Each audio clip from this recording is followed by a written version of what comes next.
বুঝিস কিন্তু তুই কিন্তু প্রত্যেকবার আমার শেভ করাইতে গিয়া আমার গাল কাইটা ফেলাস আর এইবার যদি কাটে তবে লাইটতে বাড়িতে বাড়ি দিব। কথা কই আমারে বরকায় দেন। আরে আমি কি আর হেই আতলা চলি নি কেন, আমার তো নাপিতের হাতে গেছে গা। আপনার পোলা কোনদিন না খায় থাকবো না, বুঝেন নাই?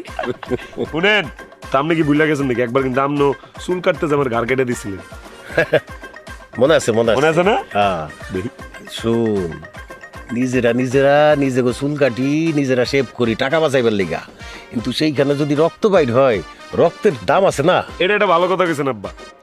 এক ফুটা রক্ত শরীরে বানাইতে যে কি পরিমাণ কষ্ট করুন লাগে, কি কি খাওয়ান লাগে, এটা তো আমরা জানি। তার উপরে বাজারে সবকিছুর দাম গেছে বাইরা। এই যেমন ধরেন আব্বা, আগে 1 লিটার তেলে আমগো সংসারে 2 মাস যাইতো, এখন 1.5 মাসও যায় না। কোন কেমনটা লাগে? এইটা একটা চিন্তার বিষয় রে। প্রতিদিন এই যে জমিদার মতন ভাত খাওয়ানটা বন্ধ করতে হইব। আচ্ছা কত, একদিন 2 দিন না খায় থাকলে কি হয়, কোনো সমস্যা? না সমস্যা কি আব্বা, দিয়ে আব্বা একটা উল্টা টান দিতে হইব। দে, সাবধানে টান দিস।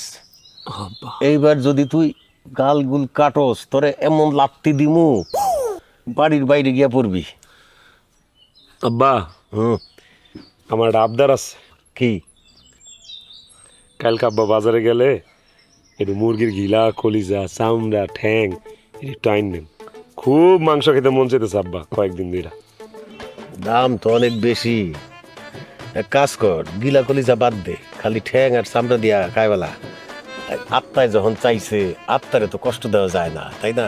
ওইল আব্বা আইন নেন, তাও আইন নেন। টান দে ঠিক মতো টান দে, সাবধানে কাটিস, গালে টান দে।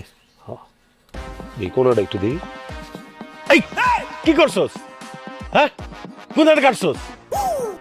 আব্বা গাল কাটে নাই তো আব্বা, গালে একটা পচে পড়ে নাই, ওই কানের লতি সিপার মধ্যে। দেই আয়দা দেই। Oh no!